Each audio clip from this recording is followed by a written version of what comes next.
Now, we're in an industry where most of the industry still prices like it's 1999 or best 2010. We have fixed rates everywhere. And when I say fixed rates, rates that go published and can often stay the same rate for 12 months, even 18 months, sometimes 2 years, operators are not changing prices for. We're in a seasonal industry, so then what we see is panic discounts as we go into the slow season. Operators move away from fixed rates and do panic discounts. Now, we're in a world where we have AI-driven dynamic pricing, and that's been about since Jesus was a baby. Like, hotels have been doing it forever, flights have been doing it forever. So it's not just come about with the recent AI boom. Dynamic pricing in other sectors has been around for a while, but not on tours. Now, Daniel, who's our guest today, and his team at Aloja, Aloha.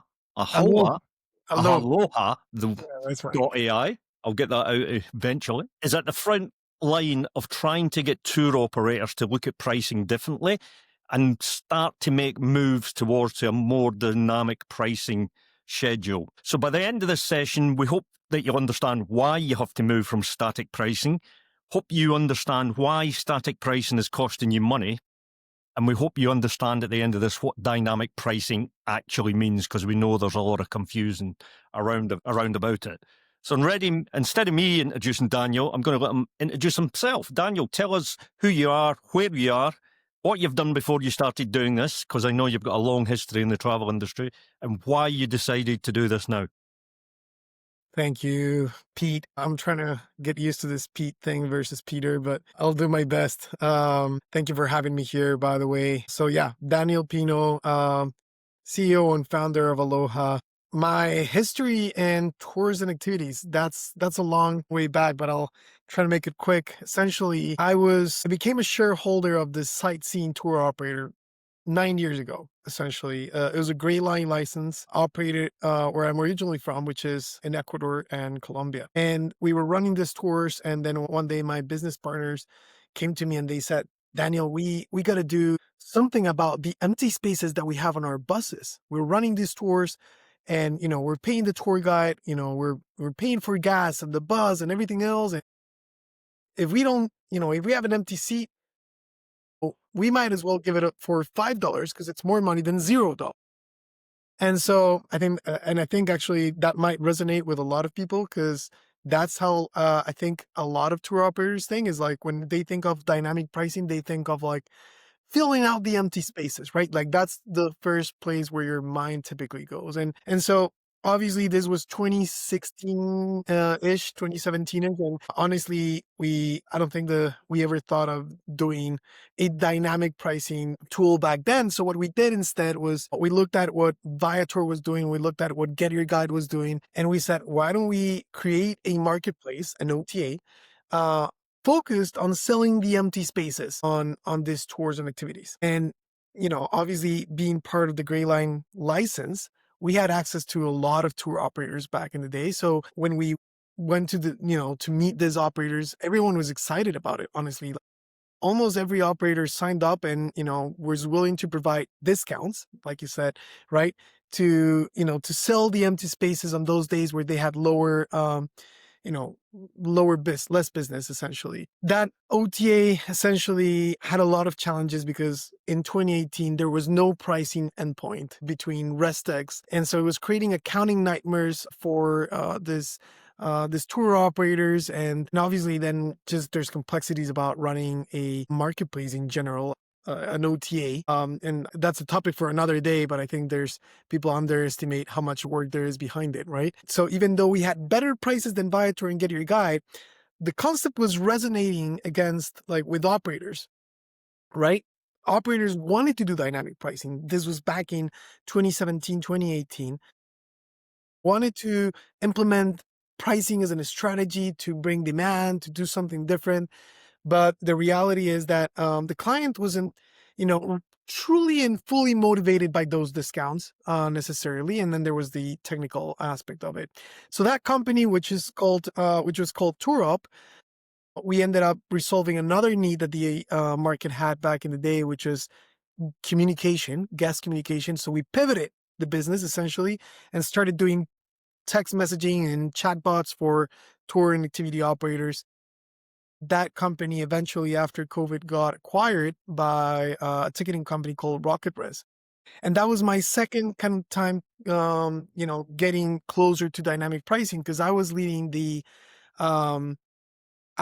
the partnerships and integrations part of RocketRez. And within attractions, obviously, sometimes we bring them all in one. We think they're all, they're all in the same place, but the reality is that tours and attractions almost live in different worlds, right? And so RocketRez was much more focused on attractions. And within attractions, you have companies like Diginex, for instance, one of the first and leading companies into dynamic pricing. And I was driving some of those partnerships, and I always thought that I saw what Diginex was doing with companies like the Empire State and whatnot. And I always thought, we need to bring this to tour operators, because I know that they want this, right? But obviously, they didn't need it in a OTA form. So after I left RocketRiz a few months ago, essentially, me and my former business partner, the one that helped me create and build TourUp, we've started now Aloja, which is essentially an AI-powered dynamic pricing company, which helps tour and activity operators with these challenges. So let's start at the beginning. Let's start at where I perceive pain resides in operators. They may not perceive there's pain here, but there is. So what's wrong with the way tour operators still price today? Yeah, so the problem is that they lose money. They leave money on the table. That's the problem, right? So the majority of operators are doing flat pricing, right? That's how they do it. But the reality is that if you're doing, when you're doing flat pricing, there's only two outcomes. Your tour is either underpriced because there's much more demand than your price is, and so you're going to be either fully booked and therefore leaving money on the table because you could have charged more. Essentially, that's option one. Option two is you're probably overpricing your tour, and you're not selling enough. You could bring more demand, and therefore fill out more empty spaces on those tours by putting the right price in place. So there's only two outcomes when you're doing flat pricing. Either you're overpricing or you're underpricing your tour, because there's very few times when a flat rate is going to work for the whole and entire year, given how seasonal these businesses are. So let's stick with flat pricing because we know that's where most operators are at the moment. Is there any hidden costs of fixed pricing? I'm thinking cancellations, discounts, which I detest, and low margin channels. Most operators have multiple channels where they sell through. They have higher revenue channels and lower revenue channels. So is there hidden costs hidden away there by having a fixed price? I mean, I think that the problem with flat pricing is that it's hard to go up. Right? That's like, to your point, it's always hard to go up. It's a lot easier to go down, right? Because it's very easy to fall into the temptation of, well, if I'm booked out, then that's great business for me and I'm happy with, because that's essentially what I originally wanted, right? I wanted people to come into my tour and people are booking, so that I'm content with that.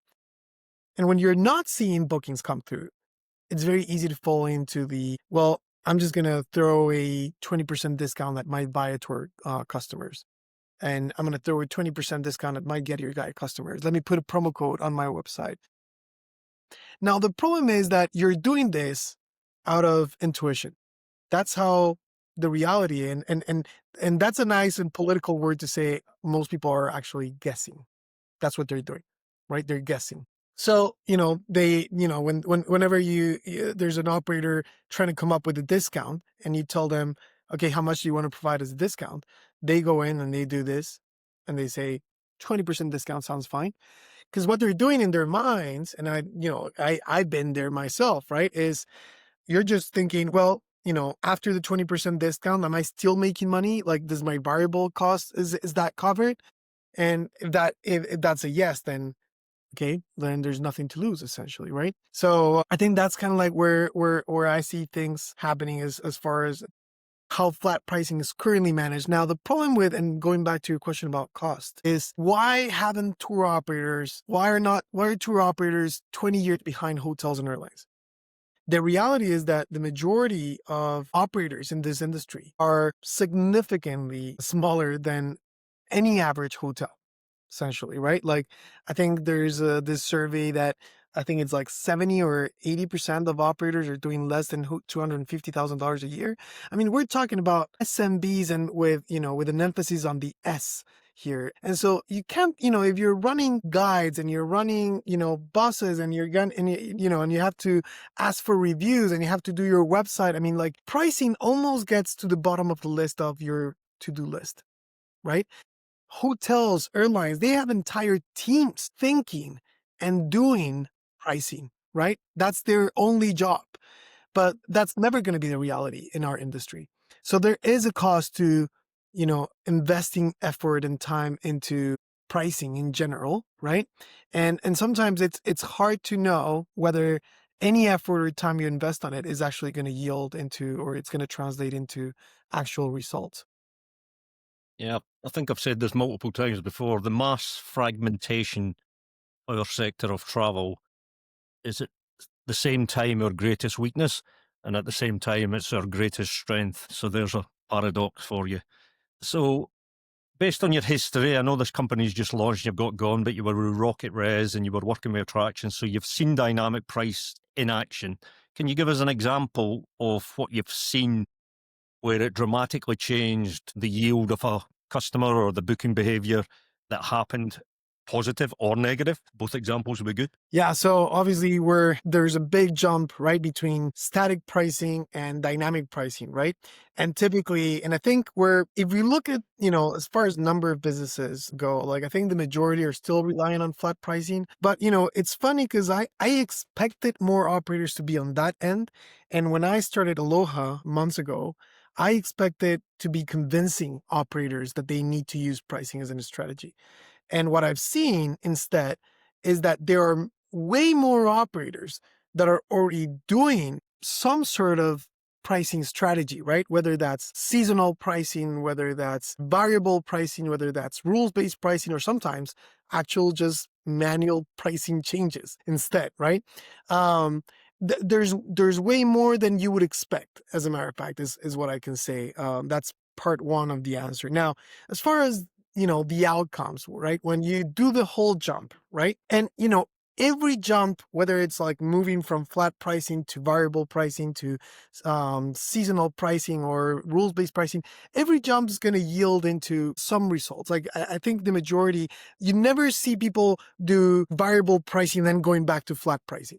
Like it's very rare. Anytime a company does that jump, they stick with it because there's value in it, right? There's money associated to this. So obviously the biggest motivator to do this and what I tell people is you're only going to have to do this. Like the main thing here is you doing more revenue. And obviously, I think you'll hear this from any company doing any sort of dynamic pricing, is that as an industry, you can see lifts anywhere from 10 to 20 or sometimes 30% increase in revenue without doing anything to your operation, without scheduling, adding more guides, without adding more buses, without doing anything at all. You should see an increase in revenue, overall company revenue. That's big, right? Between 10 and 30%. Now, that's a big range. What does it depend on? It depends on how far in advance people are booking. It depends on where your customers are coming from, how price sensitive they are. It depends on the product you have, how unique it is, right? If you're the only supplier that has tickets to Colosseum in Rome, right? I mean, because everything else has run out, like you're in a very unique position, right? If you're doing a pizza tour, right, a cooking class tour in Rome, like, people could potentially live without doing a cooking class in Rome, right? I love my, food tour operators, but that's just how like things are, right? Some things are seen more as more unique than others, right? Now, what I'm trying to say here is the uplift in revenue is hard to put like a specific number because it's going to depend. But the number one reason why operators should be doing this is to increase the amount of revenue they do without doing anything else on their operation. The second reason why I think this is in general, a good thing to do is, or what we've seen is it typically, once you start implementing a pricing strategy, it typically improves your conversion rates on your website and anything that's an online channel. And that's when you do it right, which is, typically you would see a strategy where prices are higher when the booking window is closer. So as the booking date approaches or closes, right? The prices are typically higher than if I were to book in advance. So if we create that urgency with clients, right? People are more likely to say, well, it's going to cost me more if I wait until the very last minute to book. I might as well book now and save 30, 60, however many dollars or euros we're talking about here, right? So it improves conversion, as we said before. It improves your revenue. That's number one reason. But the other thing is sometimes people see this as like, that's so greedy. You just want to make more revenue. And like well, yeah, because this is a business, right? This is a for-profit business, but there are benefits as well for the client as well, right? Like when you're doing this, should be dynamic pricing tends to actually make it a lot cheaper. Tends to make your product a lot cheaper for people who have the flexibility, right, to book on days that are slower in demand, right? Sometimes it's the locals who don't mind going on a weekday, who don't mind going on in the off season, right? You kind of democratize your product by doing this, right? Without having to lose revenue as a result, essentially, right? So, if you're a local, but you're actually in Rome and you're kind of wondering what it feels like to do a cooking class, well, on a Saturday in the middle of the summer, it's likely going to be more expensive. You can wait until it's the fall and then do that cooking class on a Wednesday night. And those are things that can actually happen when you establish, some sort of pricing strategy. So we keep throwing about this wording dynamic pricing, which is optimizing pricing. But what are we actually optimizing? Obviously the price. Are we optimizing margin? Are we optimizing occupancy? Are we optimizing all of them? When I typically say we're optimizing pricing, we at Aloha specifically, we refer to this concept of finding that sweet spot between inventory sold and pricing that yields the highest amount of revenue. We're optimizing for revenue, not margin, not for inventory, right? So if you let me share my screen here, Pete, I actually have an illustration tool that we typically use when we have this type of conversations. So what you see here is obviously this little thing where essentially this is what any operator would do when they're thinking of like, pricing should I provide? If I sell my tour for $30, how many tickets do I think I'm going to sell? In this case, it's going to be 47. So my revenue is going to be $1,400. Now, what if I increase it by 10%? Now if I increase it by 10%, I've lost one person, right?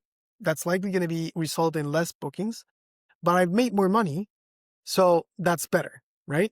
Now, if I increase it another 10%, again, that's more money. So why shouldn't I just go all the way up?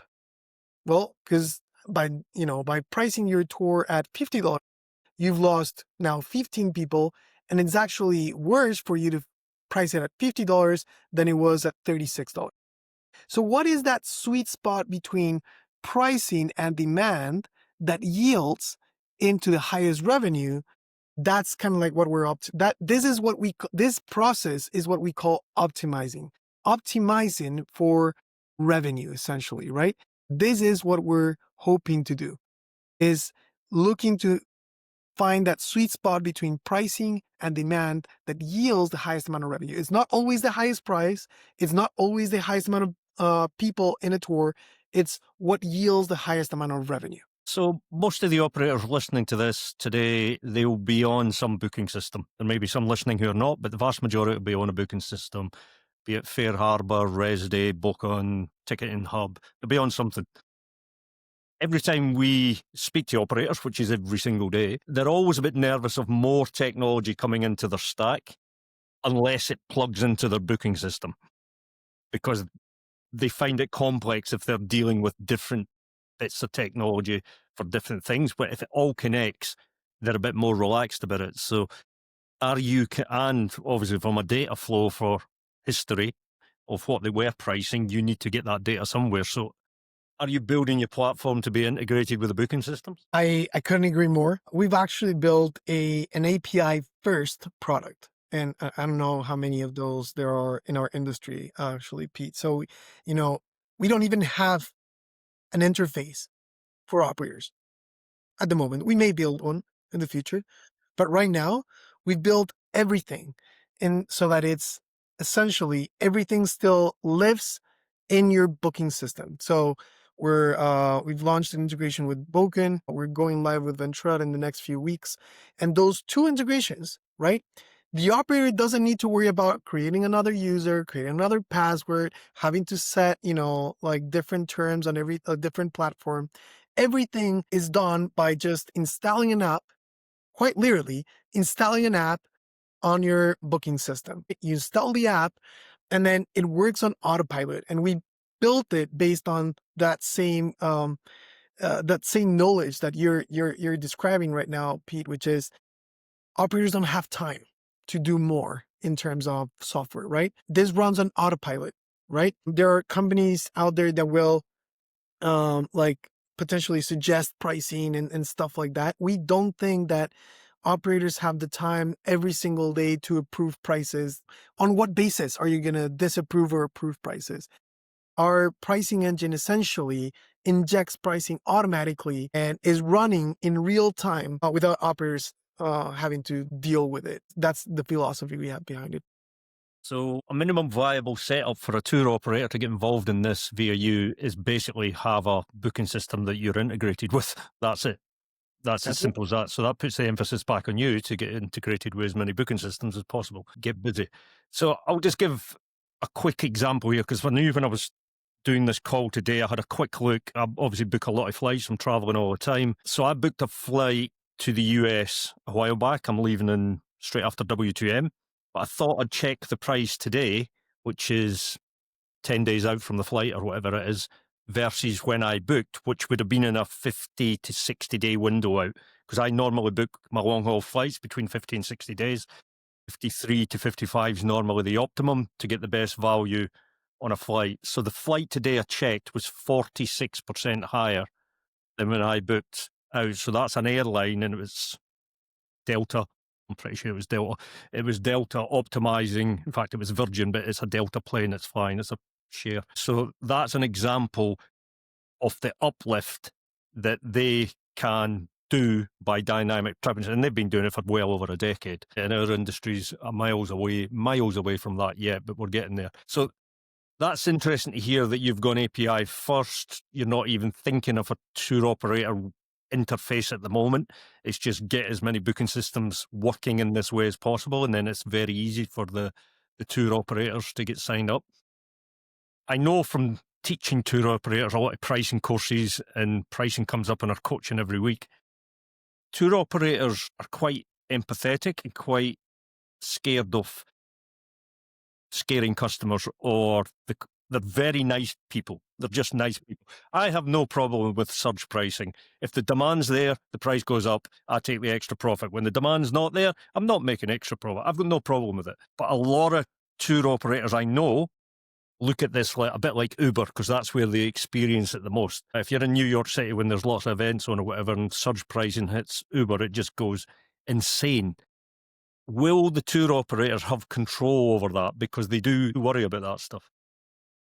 Yeah, so the operator has the ability to set what we call guardrails. So minimum prices and maximum prices, right? And they may not want every single product dynamically priced either. So they can choose which products they feel are better suited for in this case, dynamic pricing versus those that don't. And, they may want to keep a few products not dynamically priced and potentially even do an A/B test out of it. But yeah, the most important part of it is like control. And there's two ways they have control. One is they set those guardrails. They know they'll never go above, a certain threshold, either below or above. Below, pretty obvious, right? Like they may have some variable cost that they obviously they just don't want their tour to be anything less than X.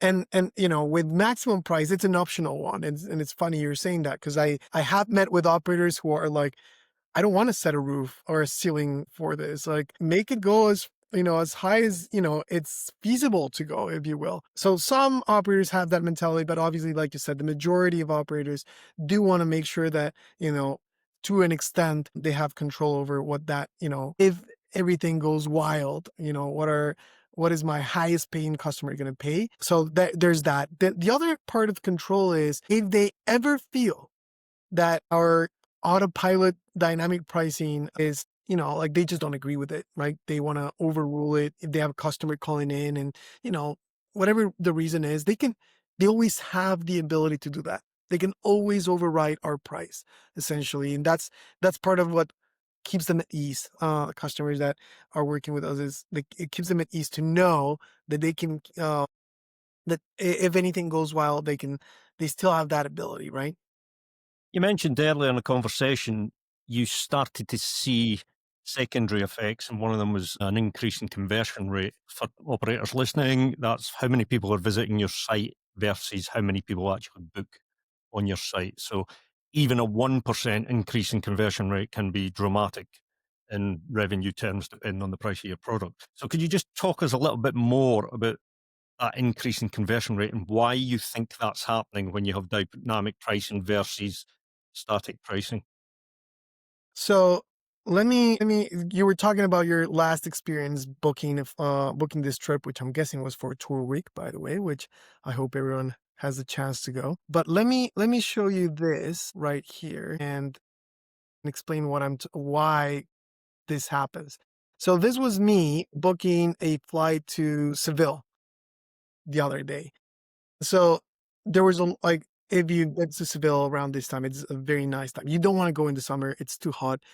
This is the perfect time to visit Seville, right? And this was almost a week into, a week before or 10 days before my travel date, if you will. So flights, which can go down to as little as 59 euros for the dates I was looking for, right? They were 364 euros, right? So 4 times higher, right? So, okay, so looking at my flights here, then next thing I did was my hotel. And similarly, right, I look at my hotel and the prices are higher, right? I'm doing this on a very last minute basis, essentially. And therefore I'm paying the price for it, right? Like I'm paying the price for it. Now, last thing I did was I went to book a tour. And, as I'm looking to book this tour, which is like, walking tour, small group. Let me just zoom in here. It's 19 euros, all like every single day for the rest of the month, for the rest of the year, and next year too, right? There is no incentive for me to book this tour 10 days before than to book it just 24 hours before. Zero. Absolutely zero. This price right here for hotels would continue to go up. Same thing for the flight, not for the tour. So the reason why we know that conversion rates go up is because when people are looking into this kind of like pricing calendar, right?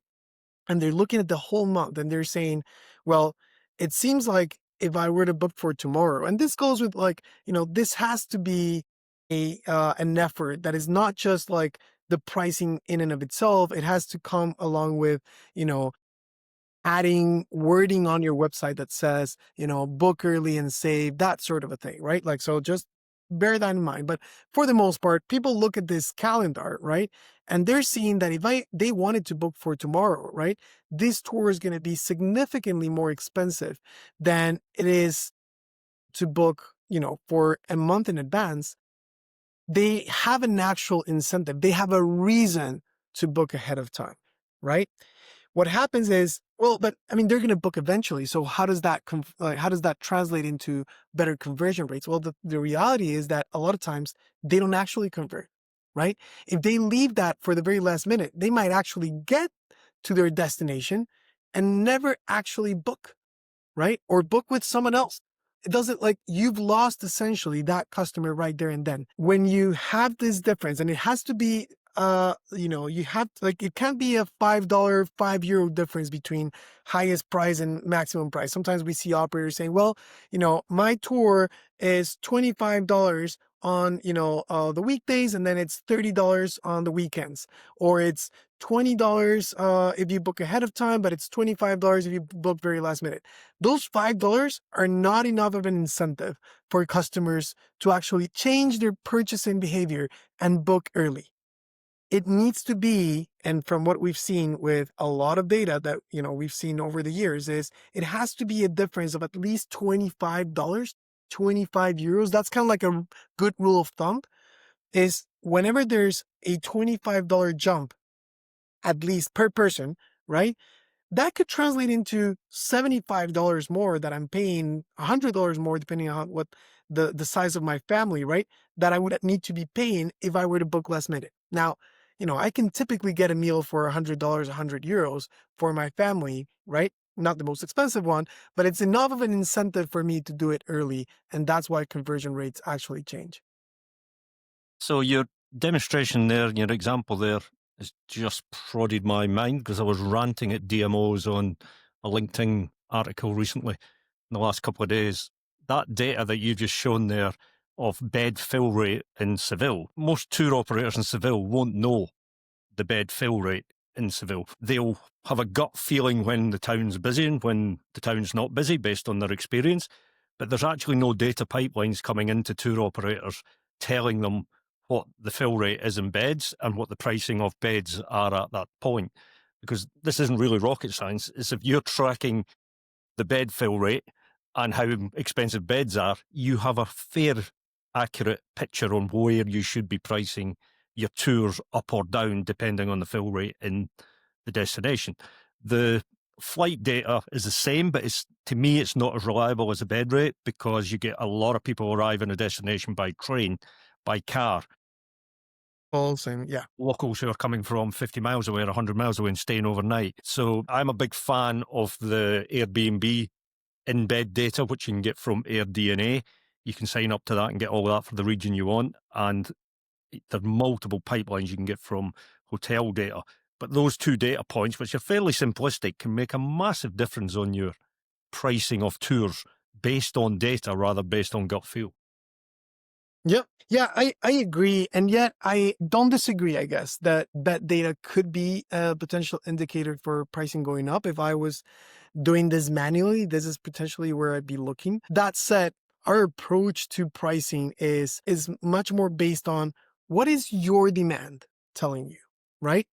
So like you could argue that if you like this is the first analogy that comes to mind, like you could argue that, hey, um if you drink sugar drinks, and if you have a lot of fats and stuff like that, that's going to have an impact in your health, right?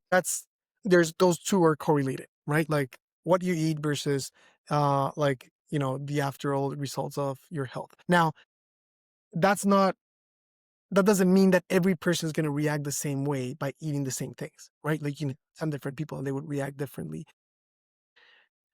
Not every tour is going to have the same correlation between beds versus like their own demand. So But what also, the beds can be filled heavy for different reasons. If there's a massive sporting event in the correct. city and it's on a Wednesday evening, it's a big football game in Seville on a Wednesday evening, there may be an extra 50, 60,000 beds taken out, but people are there for one evening and then the And vast they're majority not of them are doing leaving. and they're not doing tours. That's exactly right. And that's why our approach to pricing is much more based on what is your demand telling you, right? So like if your demand's picking up, I always give the example of the Taylor Swift concert, right? Like this year, obviously, or last year. I'm not a big Taylor Swift person myself, but I know this is a big thing in the world, right? Every time she announces a new concert, right? Like flight prices go up and, hotels go up because demand's picking up, right? And so that could potentially translate into more people going into your tours, but not necessarily if you're running a ghost tour, for instance, right? Like, just making that up. So what we base our pricing philosophy on is if your demand is picking something up, is showing that there's a spike in demand. Maybe it's related to the Taylor Swift concert, but maybe it's also related because, every other tour has sold out and now you're the only one selling tours in your, in your city, right? Whatever it is, right? You end up being the cheapest option out of the city tours out there. Who God knows, right? If your demand's saying that you could go up, then that's when you go up. Like that's when pricing should adapt to it, not just because Taylor Swift announced a new concert, right? It's when demand's telling you that you need to do that. An operator's pricing is changing, and downstream of that, that means the conversion is improving. Everything is connected. So what happens to distribution strategy, marketing, everything's connected. We can't do all of these in isolation. Yeah. No, everything is and should be connected, right? And if you look at the hotel industry, which, like you said, it's miles away. I mean, they've done this for years, and everything's connected. And for the most part, you get the same rate whether you're booking on the hotel's website or whether you're booking on Booking.com, because Booking.com and Expedia both have like web crawlers looking at your website to make sure that you're not giving your customers a better rate as a result of it. That said, there could be small differences between Booking and Expedia, but it's the one thing, right? It's one pricing going out for everyone. Like why we are big believers in, first of all, in hopefully every restac is going to be pushing more for pricing endpoints and pricing distribution with OTAs, right? And kudos to both Boken and Ventrata for doing that, right? Like they've got Viator and Get Your Guide, but also the smaller companies now, and smaller, when I mean smaller, it's just smaller than Viator and Get Your Guide. Like, you're talking about Civitatis, Head Out, Tickets, like all of those OTAs also now, so true live dynamic pricing enabled, and there's real-time pricing going out. So, what seemed impossible 5 years ago, if you're travel tech nerds like Pete and I, right, where OTAs, most of those OTAs were completely isolated when it came to pricing, is now a reality where once Aloha is pushing pricing over to the restac, that is also being pushed into, the OTA. And so they live, essentially, it's the same thing as far as marketing goes. Like, we typically tell operators, like, just think of, like, if you got to provide more value than just pricing on your website, right? Like if I want to bring more direct bookings or whatnot, like, well, like, provide value as a result of it, like give them perks and stuff like that. Pricing shouldn't be the only thing that people would provide as an incentive necessarily to bring people and book direct. That's kind of like what we say. And once you start using dynamic pricing on OTAs, conversion rates are not only going to go up on your website, they also go up on the OTAs, which means that now the operator that is actually using dynamic pricing has an edge, an advantage over their competitors, because OTAs want to bring clicks and visibility to products that convert, not to products that don't convert. So the algorithms that determine whether you show up at the top of the list when I'm looking for things to do in Seville, right? The algorithms that determine whether you show up here or whether you show up here are looking at those conversion rates. The higher conversion rates, the higher you're going to be listed on those OTAs as well. So say we have some operators listening to this and they're thinking, I want to get into this, I want to do dynamic pricing. And they were on one of the booking systems that you're integrated with. How long does it take for them to start seeing results? What we typically tell them is not less than 3 months. I don't think you can look at almost anything in reality, any piece of technology or solution, or like if you're working with a marketing agency, you can't expect the marketing agency to deliver results in less than a month, right? And specifically with pricing, I was talking to an operator the other day who is in Mexico, and they were super excited about working on this and implementing this. And they were like, well, we've got, the Day of the Dead coming in, Dia de los Muertos, which is very popular in Mexico. And this was like, 2 weeks ago. And they're like, yes, let's do this for Dia de los Muertos. And I'm like, how sold out are you? Like, how much have you sold already from that day? Because it's a big holiday, right? They're like, no, we've sold already like 70%.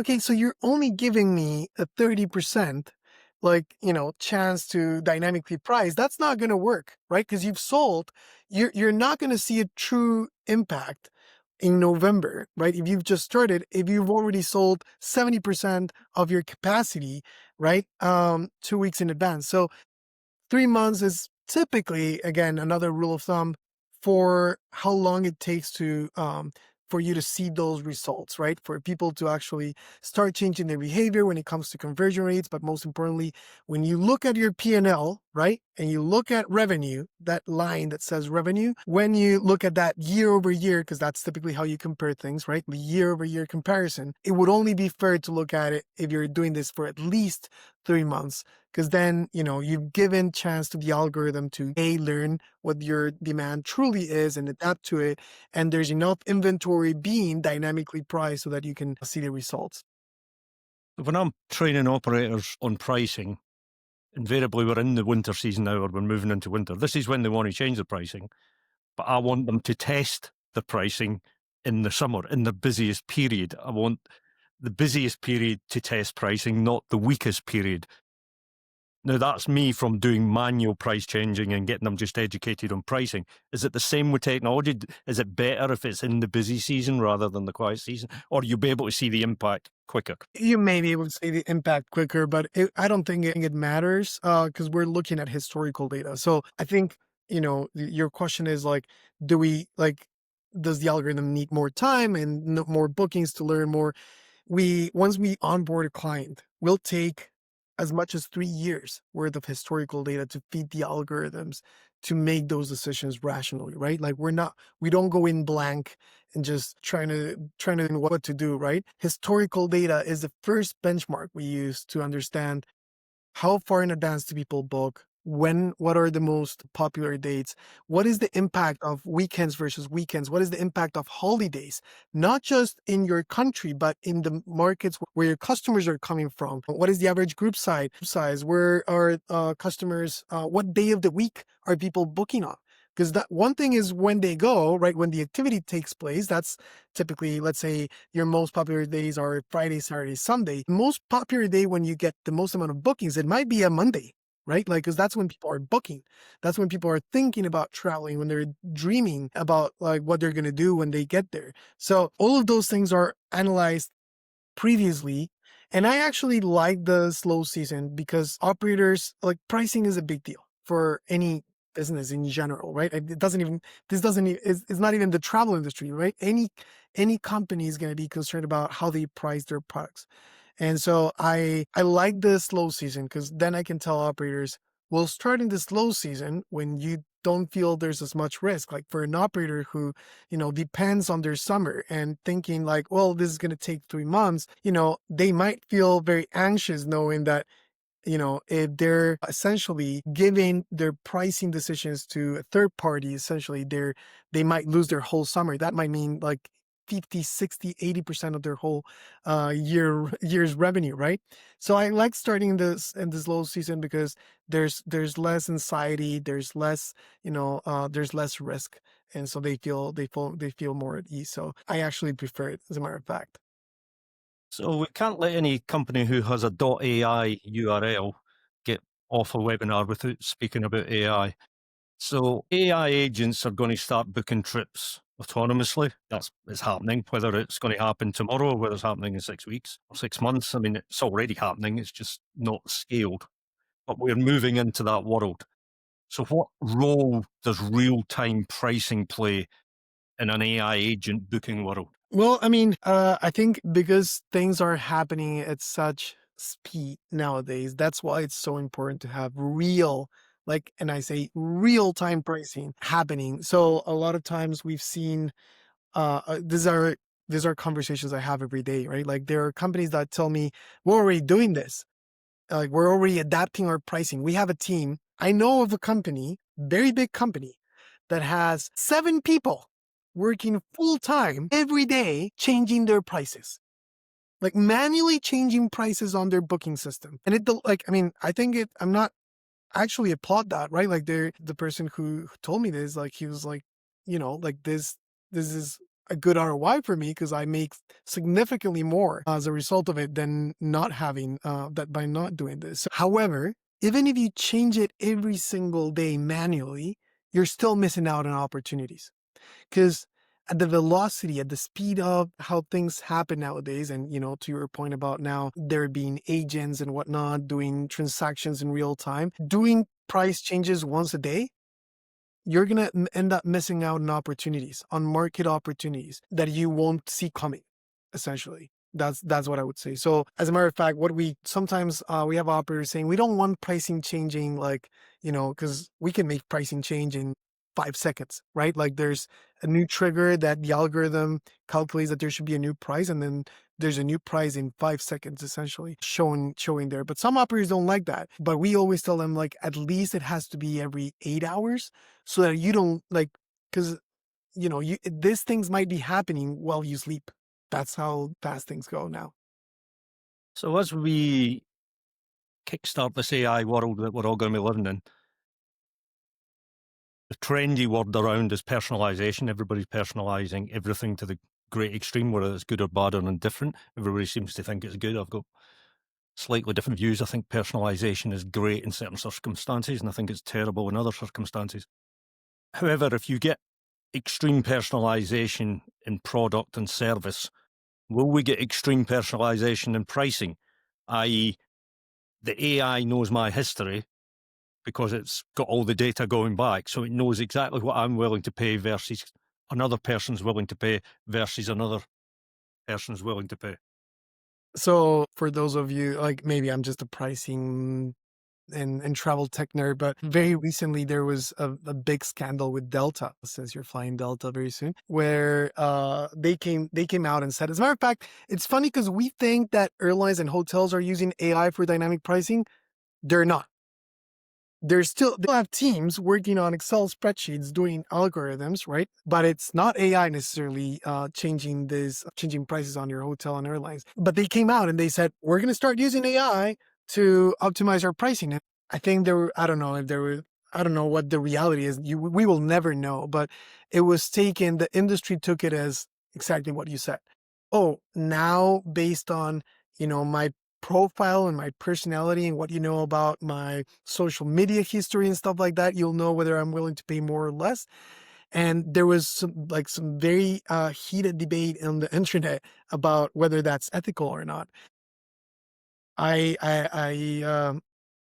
think that's likely going to happen at some point. That's not the approach we're taking with Aloha. We're taking the approach of, like I said, what is your demand truly telling you? What is the market telling you? Based on that, we'll move it, not based on, whether you have, whether you're looking at this on the iPhone 14 Max Pro and therefore you have more money than looking at it from my Motorola Android that I have, right? That's not the approach we're taking right now. Let's look a bit forward. And it's always difficult in this AI world years ago we'd ask a question about what's going to happen in 5 years' time. I think that's insane in this world. Now asking 5 years ahead. But let's be optimistic. Let's say 3 years ahead. What is pricing in tours and activities going to look like 3 years from now? I think in 3 years, every single operator is actually going to be doing dynamic pricing. I think it's going to be very obvious. I think the hesitation, most operators who are hesitant, and when I say tour and activity operators, like, I see that there's questions now about private tours, like, like multi-day tours, private tours. I think there's definitely logic to apply variable pricing, rules-based pricing. I'm not fully sure that private tours, multi-day tours are actually going to have such a significant change in terms of, like, true dynamic real-time pricing. Who knows? But as far as, like, group day tours, activities, attractions, going to the movie theater, right? All of those things, right? Anything that has actual perishable inventory. And that's one of the keys here, right? And that's why private tours are almost like a different conversation, because with group tours and activities and stuff like that, you have inventory that's perishable. And that's why dynamic pricing works the way that it works. With private tours, that's a different conversation. But to your question about what is the future going to look like, I think anything that has perishable inventory, the future is going to be dynamically priced, because the majority of the hesitations right now is like, well, if I do this, Will I lose market share against my competitor? But once, people start getting, once, it only takes one for the other one to start doing the same thing. And so, first of all, I think everyone's going to be doing this. I think our whole industry will have moved, and this conversation is going to seem like, why were they even debating whether to have dynamic pricing or not, right? Like, it's almost like coming to hotels and saying like flat pricing. Like, tell me one hotel that still does flat pricing. I think there's very, very few. So I think in 3 years, it's going to be just a reality. I think we're going to completely accept it. And I think AI is going to take it to the point where, and this is where we hope we as well can take the industry, is where all this data is helping us forecast, and it's helping us not just improve our revenue from like maximization per ticket, like revenue maximization per ticket, but rather like how can, like, if you are an operator and you have a tour coming up in 3 weeks, and it's already 50% sold, and the AI is predicting that it's gonna be booked out 1 week before. The idea is that at one point it's going to tell you, hey, Pete, you should bring another tour guide on this date because it's going to be booked out. And if you can do that, we think that there's another 25 people that would jump on board with it. So increase your capacity and you're going to make more. That's the type of intelligence we want to provide to operators in the future. Or if it's not us, I think in general, there's going to be, those tools are going to be available for operators in the future. That's where I see it. So, Daniel, thank you very much for the brilliant insights. We always want to leave the operators with an action point. So if you had to give the operators one action point that they could take in the next week, what would it be? Well, I mean, I think this is the right time, honestly, to look at your pricing. I think in general, you have to look honestly at your data. And a good example I provide is, I know that we only have like one more minute, but this is what I recommend doing to every single operator. Give me 1 second. This is not going to take long. I would challenge every operator to look at their pricing strategy over the year and do a bar graph. This is almost almost looks like heart beating, right? And say, well, did we price things well? Like, if this was our pricing, right? And this was our demand, is this the right, like, am I doing things right? Or should I, in this case, for instance, like, right, I've laid it out here.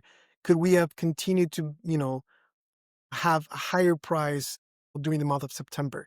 Because there was still enough demand to support it potentially. That's what I would challenge operators to do, is look at their pricing strategy for the past year and determine, were there any gaps where I could have provided a lower pricing? Are there any places where I maybe could have had a higher price than I did? That would be my best advice. So, tour operators, listen to this. Here's my 3 takeaways from what I've listened to here, Daniel speaking today. Static pricing that most of you have today equals revenue loss. You're physically losing money today if you have static pricing. Second takeaway, you don't need to be Expedia to use dynamic pricing anymore. There's tools coming in, there's knowledge coming in. We in the industry who've been away from this for years can now start to get involved, which is great to see. The future of pricing management is moving from being really slow to real time and contextual to the rest of the data that goes around pricing. So what does that mean? It means your pricing, like I asked Daniel the 3-year question, probably 3 years out from now, your pricing will be in real time to the context of your destination and of the market context at that time. So if you're really serious about pricing smarter, you should be. Get in contact with Daniel at hohoa.ai. Obviously follow Tourpreneur. We have coaching sessions every week and pricing comes up every single week. There is always multiple questions on pricing, both multi-day, day tours, private tour pricing. Most of this has been for day tours and activities because that's the ones most suited for that. But we deal with pricing for all sectors of the community. Pricing is probably the one thing you should pay most attention to when you're in this winter season, looking at all your operations. Pricing is the thing that's going to get you the biggest uplift going forward. Thank you, Daniel, for all the great insights, and thank you, everyone, for listening. All right. Thank you, everyone.